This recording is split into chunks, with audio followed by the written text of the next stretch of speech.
Okay, ladies and gentlemen, this is the third episode of Concerned Dabs podcast. I'm your host, Kane. With me is my co-host, Will Terps. He's Yo, yo. getting ready. We have an interview lined up for later. One of our guests is running late. So our topic for this episode is solvent extraction. So I guess more or less, we're just gonna talk about like different examples of it and different concerns that we have about it. And I'm gonna play the patient of sorts, and Will is gonna play the bud tender with all the info. So it'll kind of be like an interview with Will Terps. Yeah, yeah, sounds good. Yes, sir. Okay, pull these up right here. Okay, so when I Googled solvent extraction, it says solvent extraction, also called liquid extraction and partitioning, is a method to separate compounds based on their relative solubilities in two different immiscible liquids. Um, so in cannabis, it's basically stuffing a column with material and running some sort of solvent through it and pulling the oil in the bottom at the end and then purging that to the product that you get. Um, The different examples I have are like butane hash oil, propane hash oil, CO2 oil. Some people use ethanol. There's this stuff called naphtha, nitro, etc. So my first question for Will, because he is the resident dab expert at Natural Wonders, is which do you prefer of these extraction methods and why, Will? Um, I'd say I have to. My favorites are a good live resin or zombie extract on the solvent side, and then I also really enjoy like a nice hash rosin too. So I like trying a wide variety of things, but I'd say live resin and hash rosin are some of my more two favorite extraction methods. Word. Okay, so that goes to my next question. What is live resin? Live resin is basically chopping down the plant and flash freezing it and then extracting it within. I mean, it's everyone has a different definition of live resin, but I consider probably within processing the plant within 24 hours of harvesting it. So whether that be you freeze it, you let it hang dry a bit. Um, but yeah, Yeah, dude, I agree. That's usually that stuff tastes really good. Um, definitely. one of my homies out in Hermiston worked at a mint farm, and so when they grow mint and they're gonna extract it for either essential oils or toothpaste or flavors or scents, it's like that. They do it the same way. Yep, They chop everything down and they have a guy running oil on site. And so, absolutely. yeah, Yeah, very really similar processes. big on flavor. The next question I have is what is zombie extract?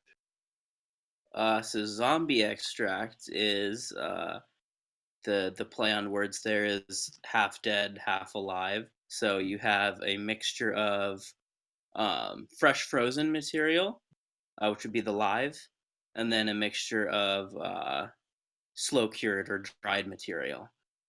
So it's basically an extraction mix of cured material and then fresh material.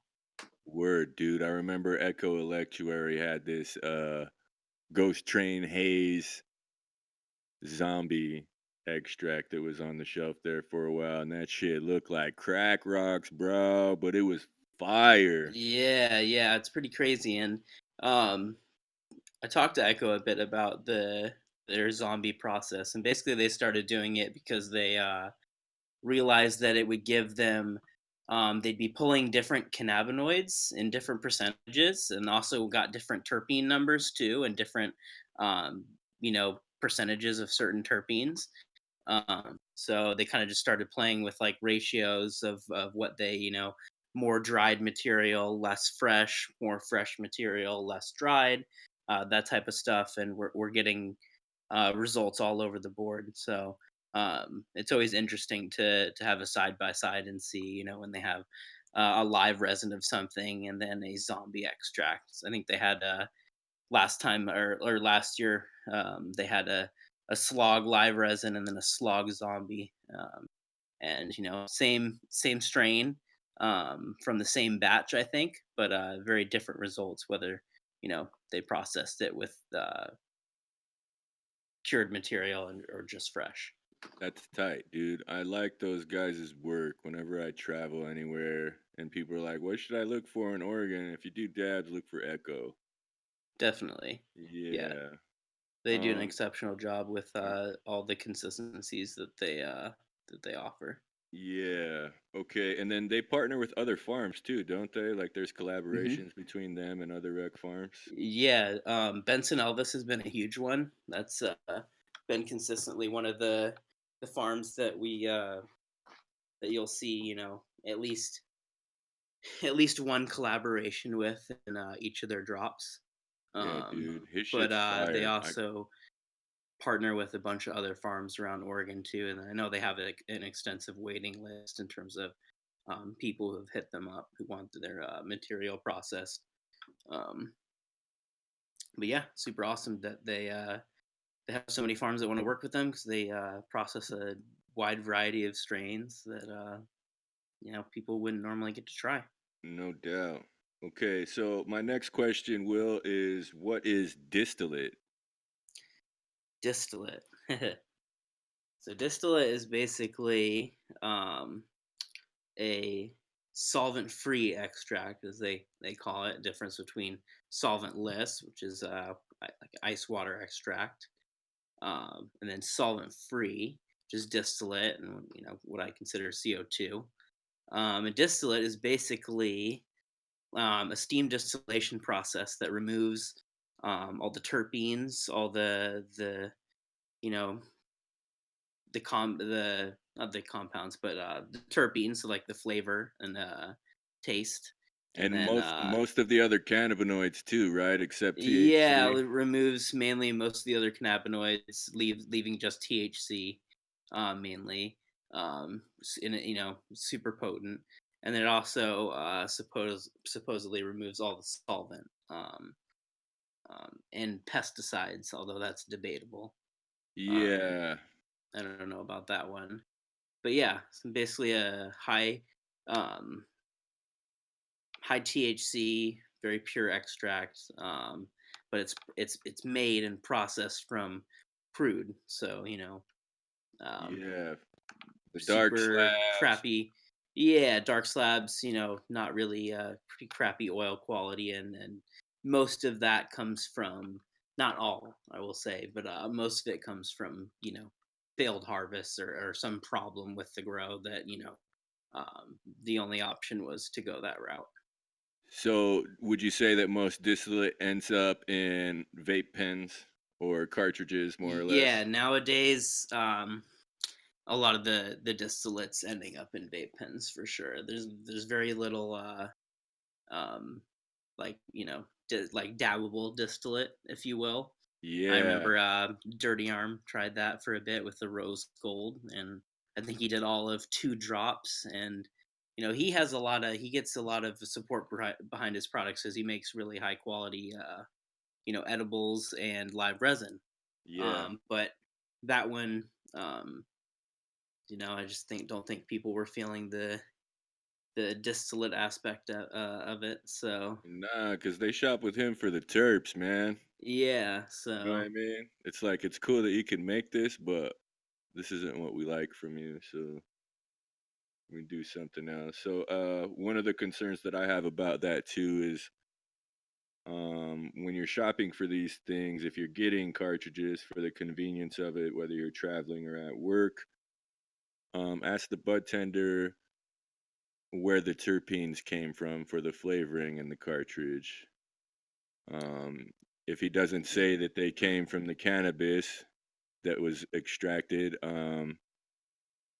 then more than likely it came from some bottled terps that are used for scent or flavoring. and they Yep. just come up with a mix in that and mix it with the distillate so that it tastes a certain way when you vape it up in your cartridge. Right. And I try not to shop with that stuff because I want the salesman to know where it came from and what's in it if I'm going to buy it. Definitely. Definitely. And having said that, there is a lot of companies are doing that in the sense that they're adding, like terpenes that they extract. So, for example, Echo Electuary is using like a distillate base in their pens, and they're doing blends. So they'll do, like live nectar of like golden strawberries, which is basically like the terp pour off.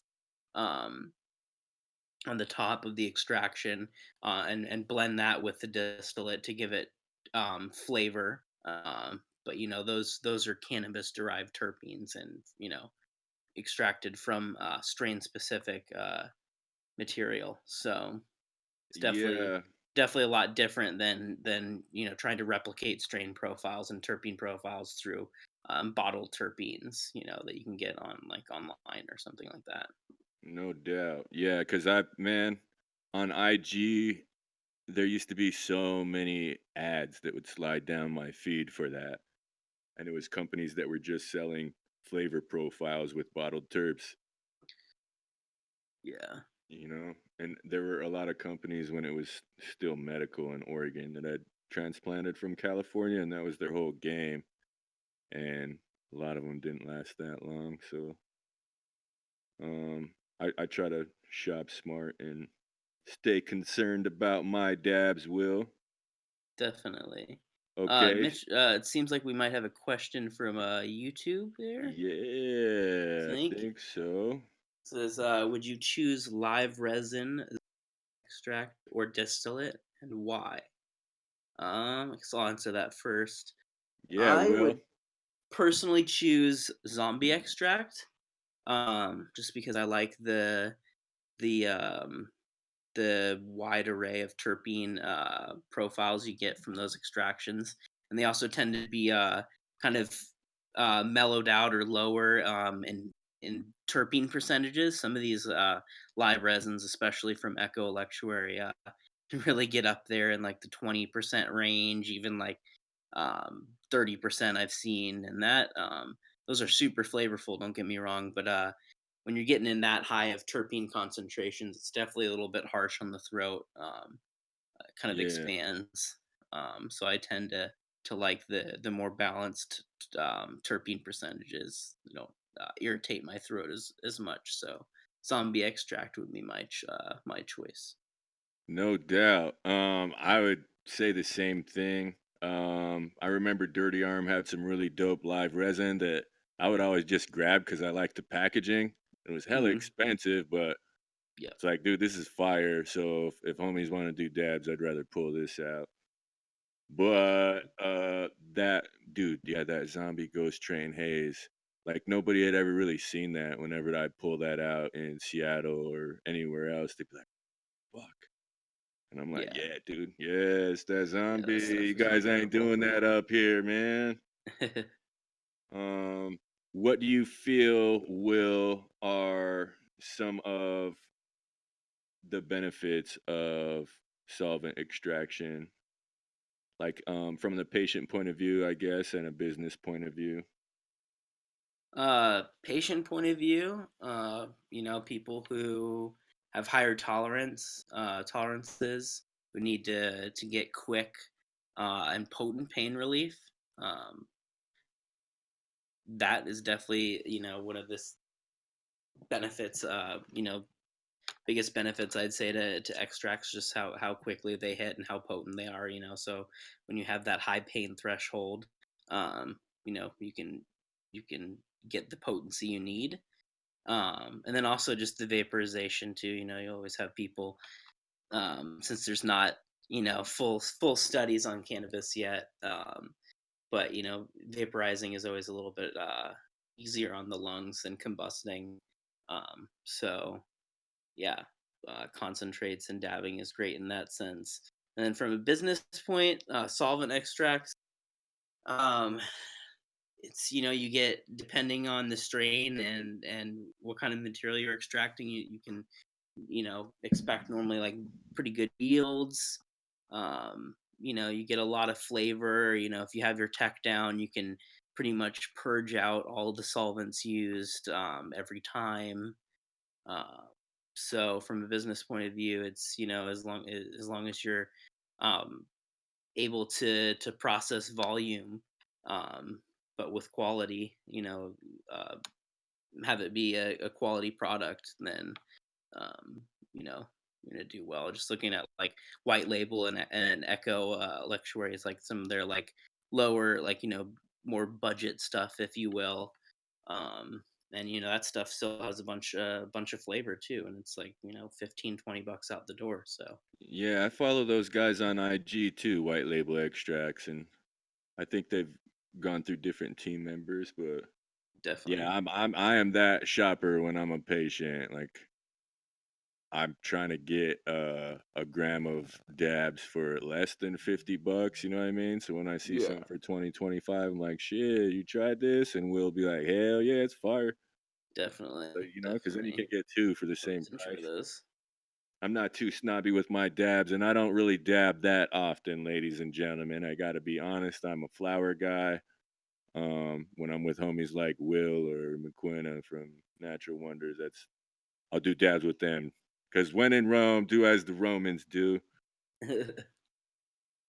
So you talked about some of the benefits to patients and businesses. What are some of the dangers you feel? Solvent extractions, just as always with a lot of things, you get stupid people attempting stupid shit, and with solvent extractions using butane, Yep. that kind of goes to the next level. So, um, there's been a lot of doofuses that have even in Portland that have tried home extraction and blown themselves up, blown up their labs, blown up portions of their houses, Yes, sir. businesses, started fires. Yeah.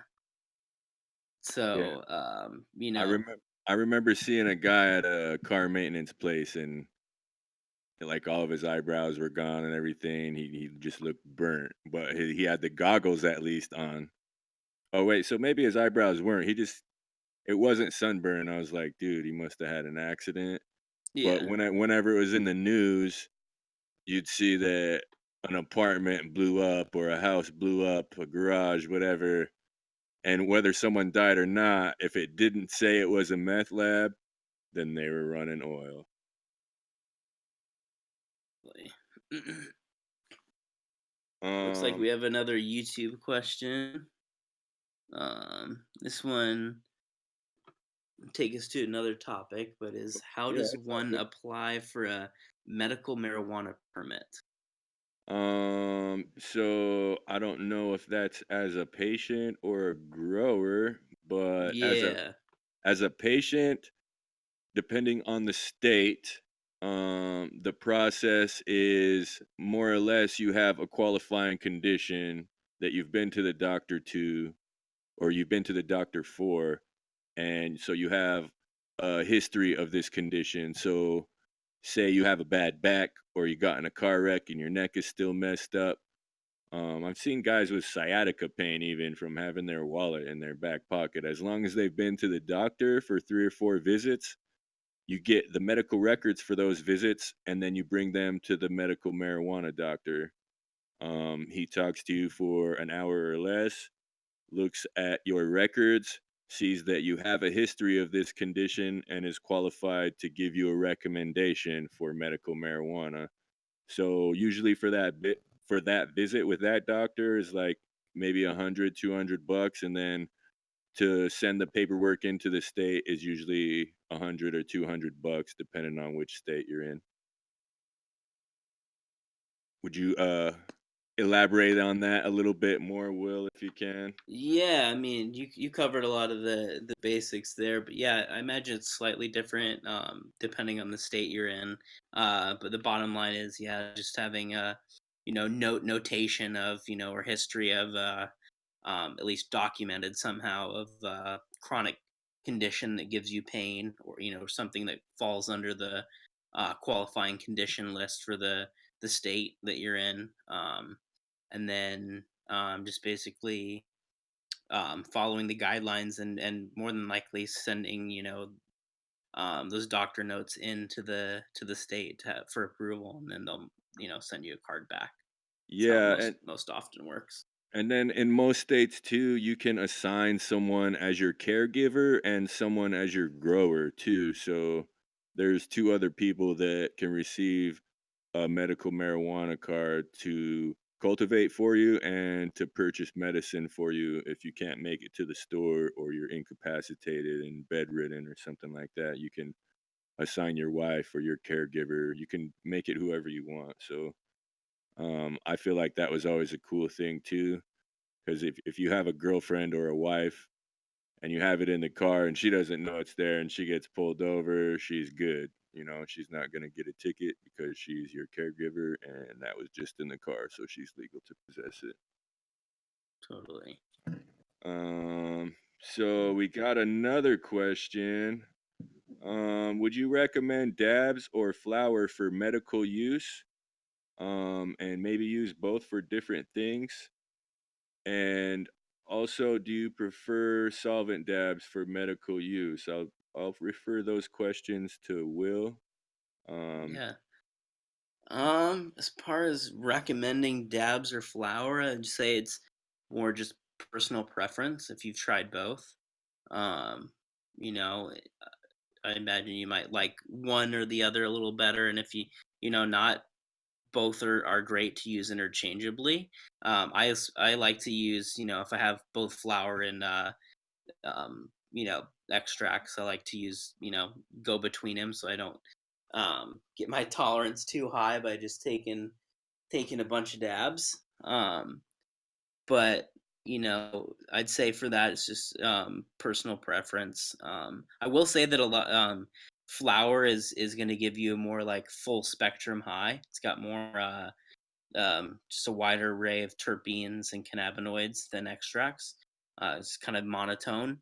um but yeah, so I, for I guess it's I'm saying personal preference, but if we're getting down to it, flower is a little bit more full spectrum, and I'd say a little more effective for treating a wide variety of things. I agree. I remember when I had my dab freak out in 2014. I just felt like something was wrong with my heart, so I stopped doing them. I called my cousin Trina because she's a chemist. If she's listening right now, shout out to Trina. I DJ'd her wedding, and they're still together, so I'm proud of them.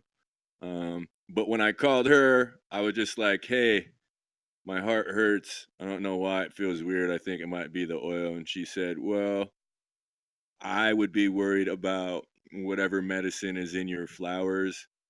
Not all of that is making it into the oil." She's like, it's only part of it. So there might be something in the flower that's benefiting you, that's not benefiting you when it gets turned into oil. And that was her, Definitely. that was only, she's not a medical grower or an extractor or anything. That was just her point of view. Um, the other thing that I would say too is if your state doesn't require residual pesticide testing for concentrates, I would be cautious about consuming them if you're a medical patient because one of the concerns that I have or dangers, I guess, would be um, someone can pass a residual pesticide test for their flowers because it's not in a concentration that's enough to be hot on the lab test. But you could turn those same flowers into oil, and that oil can test hot and fail the lab test because it's concentrated three times. Like a rule of thumb, too, would always be whatever the flower potency test was. If it was 20%, 25%, you could times it by three, and that's what the oil test would usually be at the end. So it's not just the concentration of cannabinoids and terpenes. There's also whatever pesticides were sprayed on the plant too. So Definitely. that's in the end, that's what I feel like it was, and that's why I stopped doing dabs. Because the place that I was, working in, there was no required testing at that time. And then Washington too, for the first year or 2 of their rec, they didn't it was only 10 things that they tested for, and now they test for everything, so, um, that's one thing if you're a medical patient, that's one thing I would look out for is, has this been tested for residual pesticides? Definitely. And Um, the other yeah, go question ahead, too, I Will. didn't actually answer the do you prefer solvent dabs for medical use? Um, I actually, if being fully honest, I my favorite um type of extract to dab is solventless hash rosin. Like really good, pressed from like um 5 or 6 star. Um, that to me is the pinnacle of extract. No solvent used whatsoever. But that type of extract is very expensive, and unless you're producing it or growing or or dealing it essentially, um, that is just a very expensive habit, and almost not plausible to, at least for my budget range, to smoke consistently. um, so I go between the two, but I mainly smoke solvent extracts, kind of treat that as like um, a treat every now and then. No But doubt, if I had a choice, I would only smoke solventless probably. no doubt. I agree with that too, Will. Anytime I've got any kind of hash rosin or flower rosin, it tasted really good, and I just felt good about consuming it because there's no chance of any butane or any solvents left over in the end product, and you can taste it, dude. And it's like when I asked a bunch of yo, how did they make this with water? I'm Yep, like, okay, water and ice, yeah. I'm like, cool, cool. That that feels safe to exactly. me, and I'm with that. Um, So one of my next questions, Will, is who are your favorite extractors? I know we talked about Echo Electuary and Dirty Arm. Those would probably be my top two, but I know that you get to see a plethora of products on the in the Oregon scene because you work at a dispensary and you also write for Oregon Leaf. So you are the terp expert, Will. Yeah, so basically, um sorry, I'm brain fried. Can you repeat the question again there? Who are your favorite extractors? Like who's the guys that Favorite are around extract. that? Definitely Echo Electray, like we talked about. I also really like Dirty Arm Farm for solvent. Willamette Valley Alchemy does great work too. Um, I've also liked some selections I've had from White Label. And then on the solventless side, I'd say Happy Cabbage Farms has been really solid. Left Coast Farms, my buddy Anthony washes for them. We're trying to get Um, him on the show next weekend, yeah, folks. yeah, Next week's episode is solventless extraction. So we're yeah. He trying does some great work. we're trying to Um, be objective and show both sides. We like BHO, but solventless is kind of the way these days. That's exactly, it. exactly. But yeah, I'd say if I had to go top four, um, Dirty Arm, Echo Lectuary, and then Happy Cabbage and um, Left Coast Farms. And then also, my buddy, another one of my buddies, Chris, washes for Scored Marijuana in Washington. And I know he does all hand wash, no machines. Does it out of buckets with a paddle. And he washes a lot of exotic genetic stuff, I know. It's like blue lime pie, mint chocolate chip, Damn. um, a Damn. bunch of other strains, and he's making some great stuff too. Um, yeah. O- Okay, so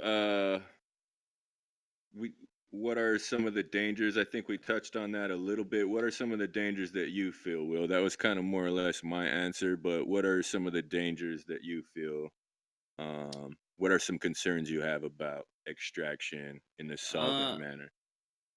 for me, it's mainly the people who aren't qualified and don't know what they're doing, trying to extract, solvent extractions.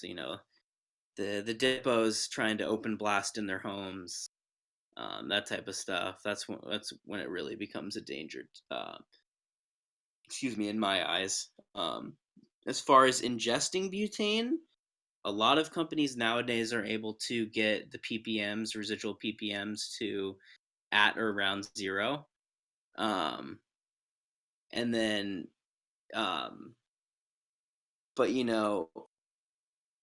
um, that type of getting it down to zero ppm takes trial and error, and yeah, Yeah, that's absolutely, parts per million for anybody that's listening. yeah, When extraction goes through a lab test, they check for it's like 400 different pesticides in Oregon, but anything that hits is a number in parts per million. So there were this many parts per million of this compound in your oil when they lab tested it. yeah. And then another question is, touched on house fires with solvent extraction. How widespread is that? Um, Um, I don't Go ahead. have any numbers on that, Will. I just remember reading it in the paper all the time out there in Yeah, Oregon. I don't have any exact numbers on it either. I will say that it's more widespread than you think, and that every time it does happen, it's kind of like a two steps forward, four steps back, because they can just people use it immediately as an example. It's like, well, this is why we can't have solvent extractions, people blowing themselves up. Who's to say that licensed lab won't do that, next to someone's house or something, um Yeah, we can. so I can look that up, and maybe we can answer that for next week. yeah, Maybe that can be a benefit of solventless extraction. I'm sure that I could find some different articles because there was, I think it was out there in Astoria, and it was a medical lab that was switching to rec, but it was an explosion happened and a fire started, and I think only two people got hurt, and so that's good. Nobody died, and I think the guys right, who got hurt were okay. So, but still, I bet they didn't get a license after that. You know? exactly. Yeah. So one thing that I wanted to talk about a little bit more, Will, is the difference between the different types of solvent extracts. We talked about zombie kind of a lot and live resin and distillate. But there's also propane and CO2. Guys don't really do the ethanol very much anymore because I remember buying carts when medical dispensaries were starting to open up, and a lot of the carts were with ethanol, dude, and you could really taste it, Oh yeah, and it's like it tasted like isopropyl alcohol out of the bottle with hash in it. You know what I mean? yeah. And I remember too, back in the day, was it Chi concentrates, I think. He made like chocolates. He did edibles, chocolates, and caramels, I believe. Then he also ethanol hash oil. Um, that was as popular for a quick second, um, then kind of faded. Yeah, dude, I didn't like the taste of that stuff, so I tried not to support it. There's like propane. I feel like when guys mix, because sometimes dudes will do a mixture of butane and propane, like a 70-30 mixture. I feel like when they put that propane in there, it makes it a lot more yellow. Would you agree with that? Like that's Yeah, the yeah, bright yellow look is because they ran it with propane. Yeah, definitely. The PHO tends to be kind of produce a lighter color. That's actually what a lot of people are doing blends of like 70% propane, 30% entane, just because propane gives that lighter color to extracts for sure. You know, kind of you can always tell back in remember a few years ago there was a few companies in Oregon that were making a lot of PHO propane hash oil onto the market, and they were doing it with a lot of material that wasn't that great of quality. And it would be super light in color, and have a interesting kind of, like, now that I think about it, monotone smell. um but Yeah, it would look super good, and I remember, dabbing it, looking like flaky crumble, and it just tasted like trim. yeah, Um, so that was definitely um, an easy way to make older material look better and fresher. yeah, Um, man. It seemed like they would whip it or something in the purge where it would puff up like foam too, so that gram would look fat as shit in the little plastic canister. You know yeah, what I yeah, mean? definitely. It looked So it's super like, big. It was just damn, very light. Yeah. yeah. So what about CO2 oil? I don't see very many companies branding themselves as that. I remember the CO2 company and Pop Naturals.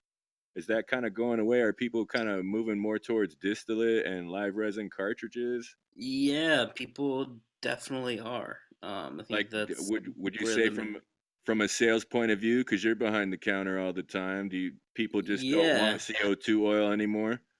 Yeah, God, I haven't just thinking I haven't been actually behind the counter in a few months here, but yeah, when I at Natural Wonders, we definitely got more of the requests for pens where people looking for like distillate options, with strain specific terpenes or terpenes added back for flavoring on the pretty, more cheap side. We did try to carry like at least one CO2 option, so we'd carry the drop science. They still make like a nug run CO2. They grow their own material, and throw whole nugs in for a CO2 process, which pretty much is no one's doing now I can think of.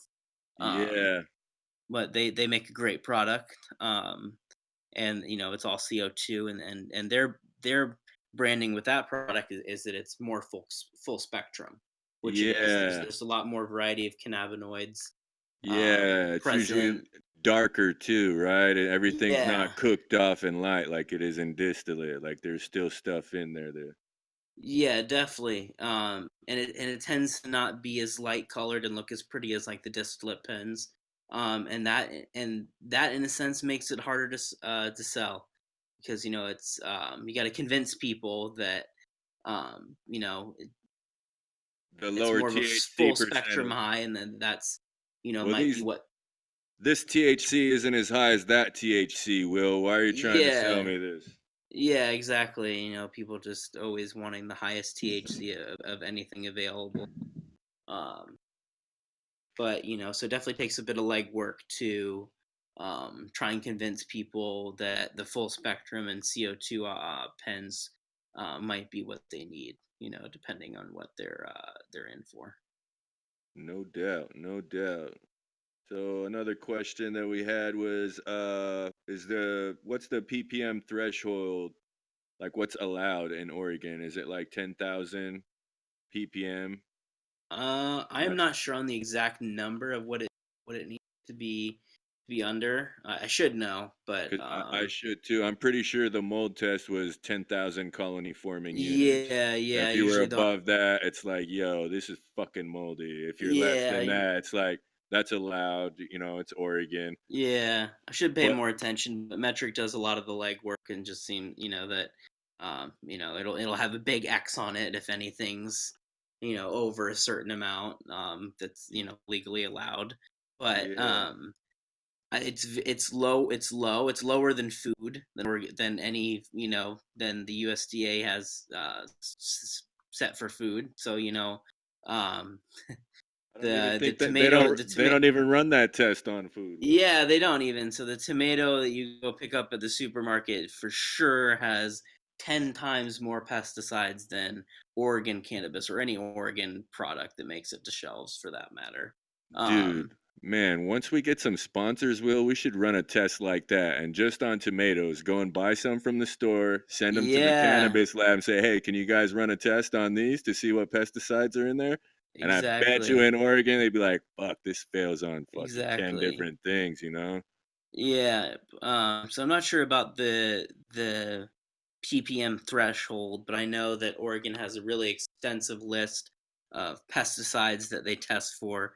One of them, the most extensive list, in the U.S. Any other medical or recreational state. I think they require like 80 to 100, something like that, roughly, like pesticides, um, Yeah. to be tested for. Dude, I think Um, it's like 400. Like it's a lot, dude. Yeah, yeah, And if you it's see it, probably more than that. if you see a new one on the shelf, you can mail it in and say, "Hey, are you guys checking for this?" And they'll be like, nope, we're not yet, but we'll add it to the We list." can, yeah, yeah, exactly. And for a while, there was like only a few labs that were able to do all that wide spectrum pesticide testing. One of them being Pixis Labs, and they're actual agricultural labs, so they do food testing and that type of stuff. Hell yeah. So Well, yeah, that was what a lot of the labs were sending off their samples to get the full pesticide test done because they didn't have the equipment yet or they weren't approved for it. Um, yeah, that was the big thing of going rec, right? There was all yeah, kinds of lab tests, all kinds of companies that were offering cannabis lab tests when it was medical, and then the requirements for going rec were extensive. So absolutely. only a couple made it through that whole licensing process after the first year. So everybody else wasn't the process like other labs could test for potency, but for that they had to mail it off, and so they could still publish the results and stay in business, but they just couldn't operate because they couldn't do that test because they didn't have the proper credentials for it or something. Yeah, definitely. Um, and then Washington, it's definitely less Yeah. pesticides they test for, probably higher numbers even, sadly. Um, Yep. any ppm okay ever? I think it varies on the pesticide, sadly. I think there's certain ones where you can't have any trace, any amount of it in there, and then that would fail to test. But I do think they have other ones. There might be a limit of like 10 ppms or something. So if it's 8 ppm, it'll pass. But I think it just varies on what pesticide it is.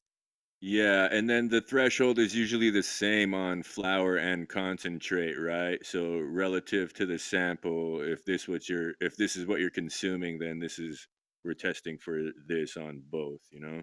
Yeah, and the crazy thing about pesticide testing with flowers and extracts is you can have um, something, a bit of trace ppms of a certain, a few pesticides in flour and have it, pass because it's under the, 5 or 10 ppm threshold. But that, if you concentrate that, if you were, like process it into like hash oil, like live resin or BHO or solventless, can be concentrated into unexceptional levels. So otherwise, you can take a flour that has passing levels of pesticides and then concentrate it and it would Yeah. fail. Yeah, it'll be times three. So if the flour tested at 5,000 ppms for this pesticide, that's a pass. Yep. But if you concentrate that into oil, it'll probably be 15,000 ppms, and Yep. that is going to be a fail. So Definitely. that's one of the dangers of extracts, I guess. So if you're shopping for it, please ask these questions. Um, what else as far as differences here, Will? Have you ever like there was this company out of Spokane called Nitro Honey? Is that the same thing as napta? Mm, I'm not sure. I'm unfamiliar with that nitro honey. Me too. It looked like some sort of, I think they had it in cartridges or something. It was kind of more viscous type product. Um, Nice. What but yeah, about you though, Kane? Did you see any solvent extractors or solventless extractors that you thought had it together when you were down in Arizona? You know you went to a few events and secret sessions and stuff that maybe some of the lesser known quality growers or extractors might have popped up too. dude, I saw that it's Wonka oil or something. Have you Hmm. seen? Yeah, I saw him. I bought a couple of his carts just because I followed him on IG. Nice. Um, and those functions are pretty cool. Down here in Arizona, it's still medical. Um, so it's somewhat less regulated than if it were to go rec. So patient to patient is still legal. Every now and then, someone will throw a function that's a private party. You have to be a patient and 21, so you have to message your ID and your card, and you have to get an invite from IG. So it's a really super private function. But if you show up, there's always some good music, and sometimes there'll be some food, and there'll be not a whole lot of vendors, but enough to where there's a diverse amount of products. And there's all different kinds of cards. Stuff from Cali makes it over. I'm just Guys would just have an extensive menu where it's like the one at Natural Wonders where it's like a whole bunch of different samples. You can see the color, the clarity, and it just nobody really had a super big brand name that I rolled with, but there was one guy, dude, I can't remember his name. I feel like a dick now. But he was making his edibles and everything with hash rosin. So I thought that was super cool. One of the dispensaries that I went to was called AZ Organics. They had a whole bunch of flavors of BHO for like 20 a gram.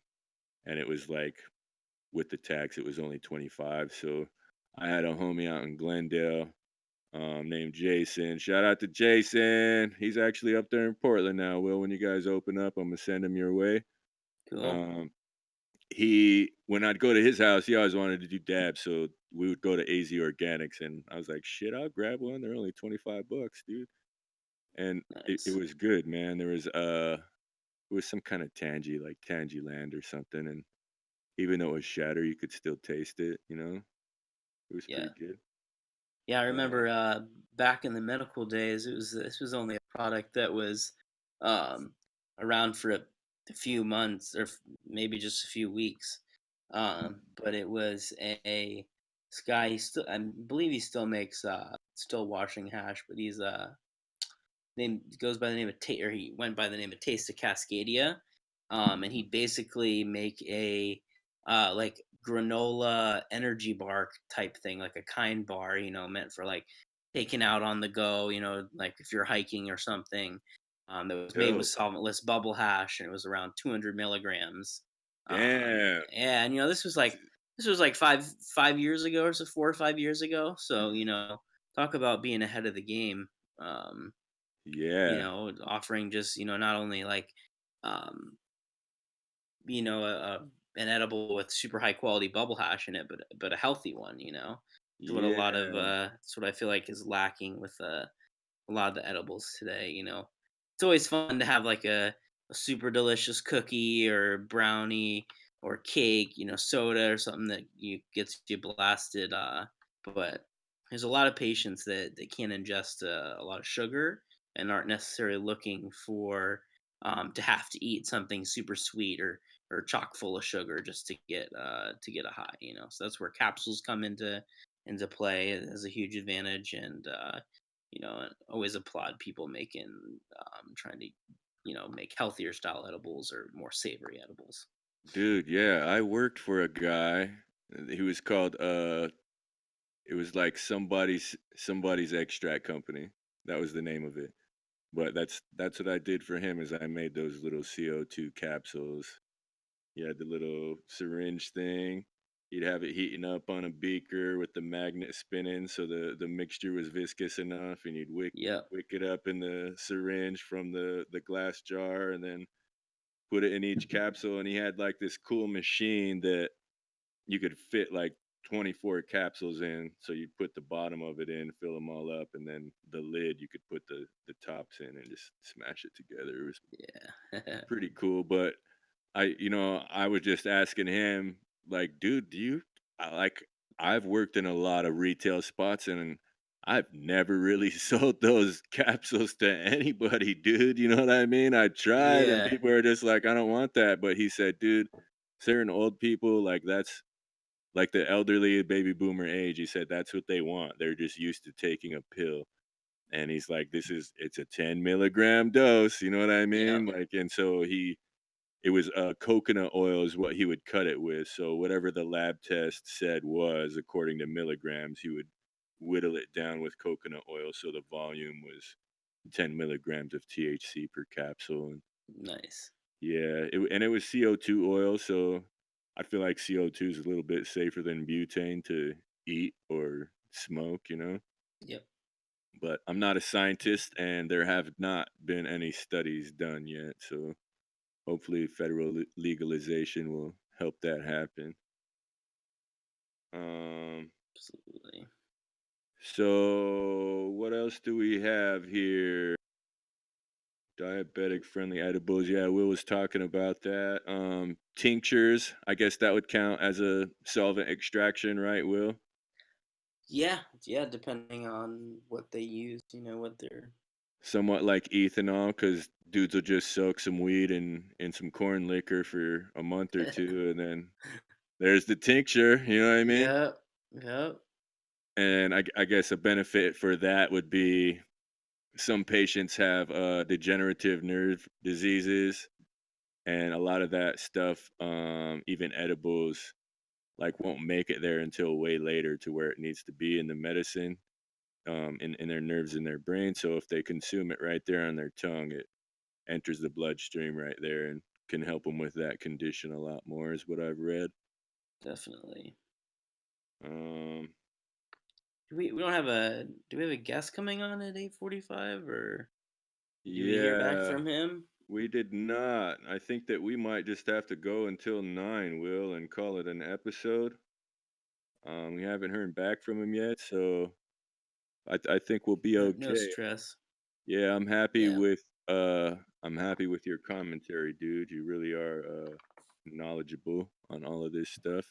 Appreciate it. Seven Tendencies on IG. I hope you can get that account back, dude, I know I need to that's request it and try and get it back, but because I also should make a new one too, I guess. But that's what people really know you for, dude.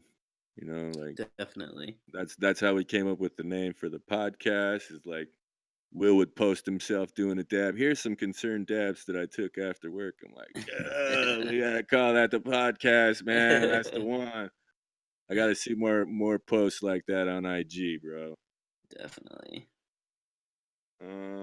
So is there anything else you want to add, Will? I feel like we talked about a lot of stuff. We got another question here. Have you both done any solvent type extracts?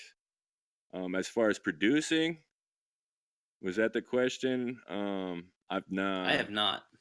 I in the backyard at my cousin's house, we used to fill a glass tube and put a coffee filter on it, and like run it into a glass tray and then sit there and put that in a purge oven, and that was not safe, and it was not good That's where you medicine. start, though. I mean, as much as I'm not with I don't support open blasting. No, me That's where neither. it It's started. not safe. That's Yeah. where people grew up.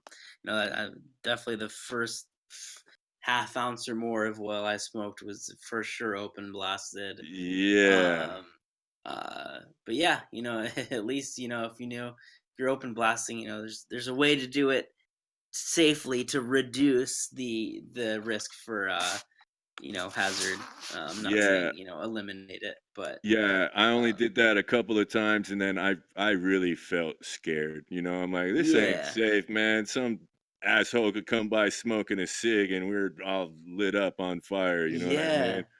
Like Although I don't wanna have that happen. I was impressed, but also kind of scared because I think it was like a year after I had been working out in the cannabis industry in Oregon, or had been in Oregon and seen, like what you know, flour is supposed to look like, what concentrates are supposed to look like. And I came back to Massachusetts for, I think it was holiday break, and I got a gram of oil from like one of my old connects through a friend, and it was like super clear, like super light, super clear, like shattered. And I was like, oh wow, this looks like something I'd get at Treehouse Collective, back Yeah. in, something from White Label, or Echo. And I then came to learn that it was purged using a vacuum cleaner on a pancake griddle in a mason jar. So you put Wow. a vacuum hose in a mason jar on a pancake griddle to, like, get it hot under like a skillet, and that's how it was purged. Wow. Yeah. So almost like some distillate, but hella ghetto fucking rigged Yeah, the up. ghetto sound. I was like, Damn. that worked. That's crazy, dude. Yeah, That guy must have watched a lot of YouTube videos, man. absolutely. Um, so question we got is yeah, I stated that CO2 I think is safe, like a little bit safer than butane to consume. I don't usually look for CO2 extract when I'm shopping. Unless it's like a super dope strain. I'm like, no way you guys got this and it's on special, but it does. It tastes kind of my complaint is it all kind of tastes the same across the board, you know? It's like they're shooting through the Yeah, middle for potency and taste, and it seems kind of bland and how do you call it? Monotone, Will? yeah. The Yeah. monotone flavor. Yeah, that's my Monotone complaint. in not a dope way, not like Guru. Yeah, exactly. Not like Guru from Gangsta. But like, who is it? Select Strains. They had some sort of live resin cartridges. Like, dude, those tasted way fire, man. Yeah, Like, I was like, damn, this is bomb. One of my old roommate Justin, his old lady had one of those carts at Jackson's wedding. She was like, "You got to try this," and I was like, "Damn, this is bomb." And I looked at it, and it had the Select Strains logo on it. I was like, "Damn, girl, you got game. Did you get this at the store?" And she didn't. She got it somewhere else. So I was like, "Man, this is a really tasty cartridge." yeah. And it seems like if you hit a CO2 cartridge, it's pretty bland. What is Uh, your question we got is, what is your favorite extract strain? Mine, Slog, Super Lemon OG, from at least the cut that Echo has. It's I really like anything lemon, and a lot of lemon strains tend to be on like the zesty profile, like flavor profile. Like Super Lemon Haze is like pretty hazy and kind of tastes like almost like, you know, lemons zest almost. Lemon OG kind of has a more like gassy profile to it with a hint of lemon. And Slog is like one of the only lemon strains I found that actually tastes like the innards, like a juicy lemon, with a bit of a sour bite to it. It's something that Echo's been making for a few years now, and yeah, word. s- I guess I would say, I mean, Echo, yeah, that Ghost Train Haze was bomb, but I more of an indica guy and like the indica dominant hybrids like that Obama Kush and the Gorilla Glue from Dirty Arm. Like those live resins, like, dude, those were yep, so fire. yeah, the And it's like, glue is and killer. I was just really super chilled out after that. I remember watching that first it was Conor McGregor versus Nate Diaz, and I watched it at the cannabis club because you knew the homie that worked there. They were like, "Yeah, we're gonna watch Yep, it downstairs." I'm like, "I got $5 to throw on the pay per view," and they're like, "Cool, come by." That was the heck flavor yeah, I had, bro. It was so that was a really good time, and everybody was righteously baked, and yep, it just man, I really dig socializing and smoking. I really want to see that happen a lot more across the country. I read that happen, Definitely, and they passed some sort of bill in Las Vegas to allow for that in the future. So might have to go to some definitely. parties up there. We'll try to get some DJ gigs or something. Yep, agreed. So I'm pretty sure that has been an hour. We didn't get our guest to roll through, but I think that we're gonna call that an episode. I know Will is on the East Coast right now, so it's midnight over there right now. Will, right? It Yeah, is. I'm so wide awake. it's 9 o'clock here. I feel like we've touched on a bunch of concerns as far as the industry and solvent extraction go. Next week's episode is going to be solventless extraction. So we'll be talking about those methods. And dude, it really does taste a lot better. Like, we're not trying to hate on anybody making BHO, but it is more labor intensive too. So that is why it costs more. But hopefully we can get the guests we want for next show. If anybody's listening and they have expertise in solventless extraction, please hit us up. We're at concerneddabspodcast.com. Um, is there anything else you want to add, Will, before we sign off tonight? That's it. No, I'll just say definitely tune in for next week's episode on solventless extraction. Because there's a lot of opinions out there, but in my mind, um, bubble hash, good like 6-star bubble hash is the pinnacle of extraction. There's not much better than that. Hell yeah, dude. Hell yeah. So plug social media. It's at Concerned Dabs on Snapchat, Concerned Dabs Podcast on Instagram. You can search for us on Facebook, Concerned Dabs Podcast. We also have just the website has all of the links. So if anybody is wondering if we're on anything, it's got our Spotify link, our Google Podcast link, our Apple Podcast link, and our YouTube also. Um, I like my personal IG account is Petrelli82. I'm not trying to plug that too much. I do some of my music stuff on there too, but I really want folks to tune in to at Concerned Dabs Podcast on Instagram. Do you want to plug your beer making one on here, Will? Uh, Not nah, it's yet. all good. Yeah, wait till he makes a good batch. Yeah. Make I a mean, it's stout. hazy days PNW, but Yeah, yeah, it's just it's a different thing. Hopefully, I'll be able to make something decent soon. no doubt. I'm excited to try some of your beers, Will. That's gonna be super dope, man. Heck yeah, yeah. Um, so I think that concludes our episode. We want to thank everybody for tuning in. This was episode 3 of Concerned Dabs podcast. I am your host, Kady M. Kane. My co-host, Will Terps. I got to give a shout out to our producers, Mitchell Wilson and Jesse Curry. This has been a Main Node and J Street Enterprise production. All right. Thanks for tuning in, y'all.